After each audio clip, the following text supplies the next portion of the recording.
어제 이제 속칭 그 많이 돌았던 내용이 정치 보복과 관련된 내용이었는데 이게 나경원 후보 쪽에서도 얘기를 했고 또 어제 똑같이 공교롭게도 또 이재명 전 대표 쪽에서도 같은 이제 주제 얘기를 했습니다. 나경원 후보가 어제 저희와의 인터뷰에서 그 드럼통을 속칭 드럼통을 언급을 했어요. 그 젊은층 사이에서는 그 밈이라고 하잖아요. 그 이재명 전 대표가 어떻게 권력을 잡게 된다면은 드럼통에 들어가게 될 것이다 이런 식으로 그 상대방이 이런 식으로 좀 그런 젊은층의 그런 밈이 돌고 있는데 어제 나경원 후보가 저희와의 인터뷰에서 그 언급한 부분 짧게 좀 보고 오시겠습니다. 이재명 대표에 대해서 드럼통이라는 얘기 들으셨나 모르겠습니까? 예. 정말 그만큼 이재명 대표 주변에는 뭐 아시잖아요. 재판과 관련된 사건과 관련된 사람들이 한 7명이 정말 극단적 선택을 했죠. 이런 걸 보면 굉장히 무서워요. 그래서 왜 그분들은 그렇게 됐을까? 그냥 뭐라고 단정은 못하지만 참 이상한 일이지 않습니까? 예, 어제 이제 나경원 후보가 저희와의 인터뷰에서 그 드럼통 얘기를 하면서 그 권력은 잔인하게 써야 한다고 이재명 대표가 말한 부분도 또 언급을 했습니다. 그 저희가 어저께 보면 또 드럼통 맛집이었던 것 같은데 그 나경원 의원 직접 또 드럼통에 들어가기도 했습니다. 근데 반면에 이재명 전 대표는 나는 인생사에서 보복한 적이 한 번도 없다라고 강조를 했습니다. 또 예전에 보복은 뒤에서 조용히 몰래 하는 겁니다 이렇게 말을 했던 것 같은데 이런 정치 보복 프레임이 본의 아니게 또 만들어지게 된 것 같습니다. 양측에서 또 이렇게 주장을 했고 만들어지게 된 것 같은데 우리 본부장님 보시기에 여태까지 이제 오랫동안 취재를 하셨잖아요. 오랫동안 취재하시면서 우리 정치사에서 정치 보복이 이루어지는 거는 한 수백 번 보셨을 것 같은데. 그렇죠. 예. 이게 그 어떤 영화에서 나오는 신세계, 예. 신세계 맞죠? 예. 영화에서 이렇게 그 드럼통에다가 사람을 이렇게 해서 뭐 예. 그 하는 그 범죄자들이 하는 행위인데 예. 그걸 이제 그 이재명의 잔인한 모습, 예. 정치 보복 가능성을 거론하는 쪽에서 이제 밈으로 만들어지게 돌리는 거죠. 예. 그런데 저는 정치 보복 부분만 우선 이야기를 하면은 저는 굉장히 걱정되는 게 있어요. 예.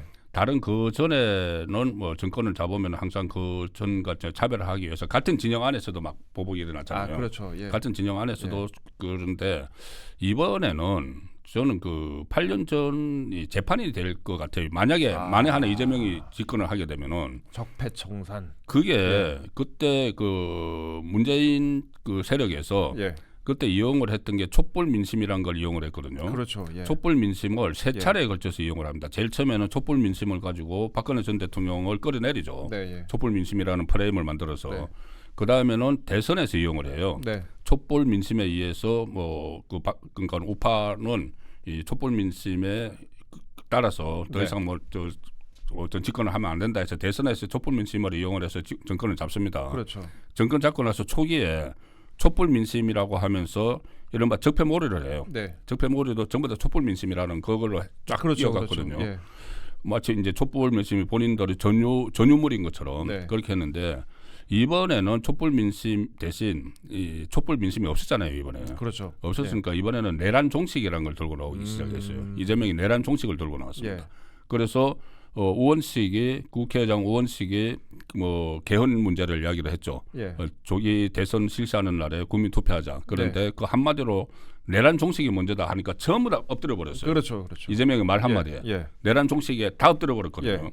그러면은 그때는 촛불 민심이고 이번에는 내란 종식이라는 프레임을 가지고 윤석열 대통령도 끌어내렸고 이번 선거에서도 내란 종식 가지고 이제 그 선거를 하는 거예요.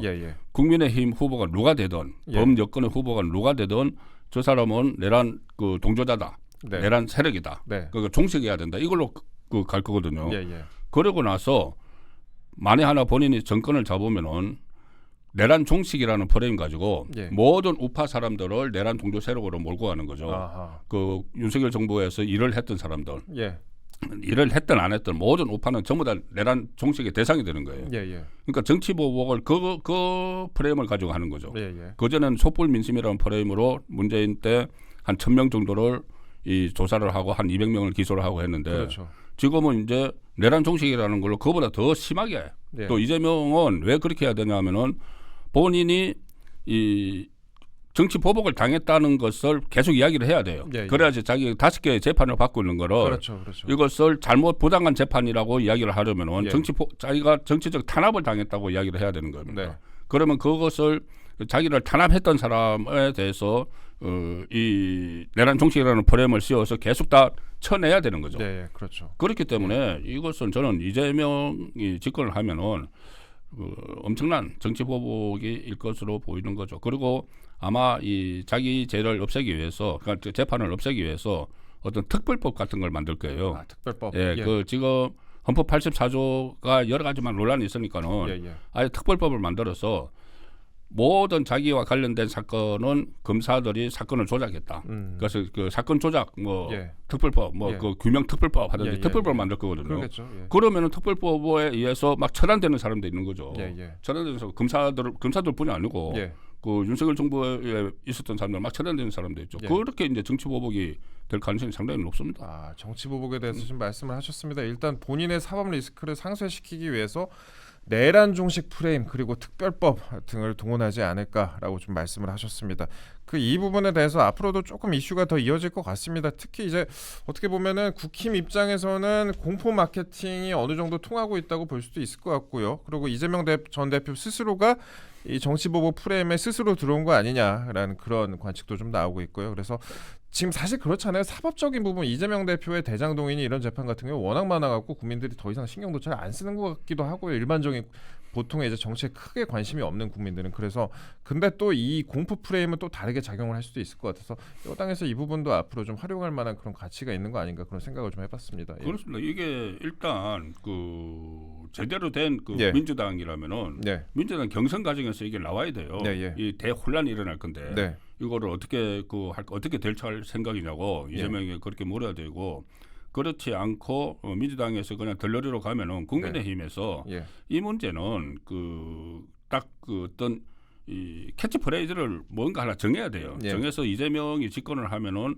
어떤 일이 벌어질 건지 그 부분은 제가 짧게 말씀드리면 저는 세 가지 재앙이 올 거라고 보거든요. 네. 하나는 좀 전에 말씀드린 그 정치 보복 문제고 그 하나는 자기 그 죄를 없애기 위해서 뭐 특별법을 만들든가 아니면은 이 헌법 84조를 가지고 뭐 헌법재판소까지 가서 그것을 재판을 중단시키려고 하는 거죠. 그렇기 때문에 헌법재판소를 자기 사람으로 밀어넣으려고 그뭐 임기연장법이나 뭐 두 사람 문정비하고 이미선 임기연장법까지만 만들고 해서 그렇죠. 이제 그것 때문에 대혼란이 이제 일어날 수가 있고 헌법 84조 때문에 예. 또 하나가 이 어떤 좌파 성향의 법안들이 줄줄이 통과되는 상황이에요. 네. 그러니까 가령 예를 들어서 윤석열 대통령이 거부권을 행사한 것 중에는 무슨 뭐 김건희 특검법 이런 것만 다 기억을 하는데 차상문 특검만 기억을 하는데 그게 아니고 사회주의적인 성향의 법안들이 많았어요. 뭐 양곡법이라든가 그렇죠. 노란봉투법이라든가 25만 원 뭐 지원법 이런 것들이거든요. 이런 것들이 거부권 행사 없이 다 통과돼 버리면은 우리나라는 그 국가 정체성이 완전히 좀 좌측으로 완전히 가버리는 그런 세 가지 그 어떤 국가적 재앙에 대해서 국민의힘에서 대대적인 이 국민들에게 알리는 그런 노력을 해야 됩니다. 예, 알겠습니다. 저희 지금까지 송국건 본부장님과 함께 정치권 이슈에 대해서 쭉 다뤄봤습니다.